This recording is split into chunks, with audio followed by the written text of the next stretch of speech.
Right, welcome back. Now, a demolition operation involving nearly 70 residential units in Kampung Chubadak Tambahan, Sentul was carried out smoothly today with no protests or provocations from the affected residents. Sentul District Police Chief ACP Ahmad Sukarno Muhammad Zahari said about 200 police officers and members were deployed to assist the court authorities in executing the demolition order for the residences and structures on the land.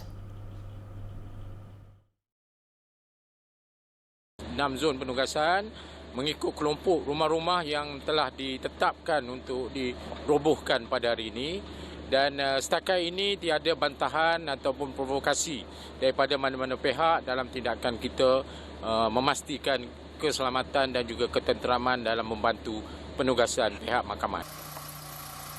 On the eviction, Sukarno said the court writ was served to residents on December 5th, followed by the eviction notice on December 26th within 14 days of the writ. Most residents complied, except 18 in Zone 4, who appointed lawyers for further action.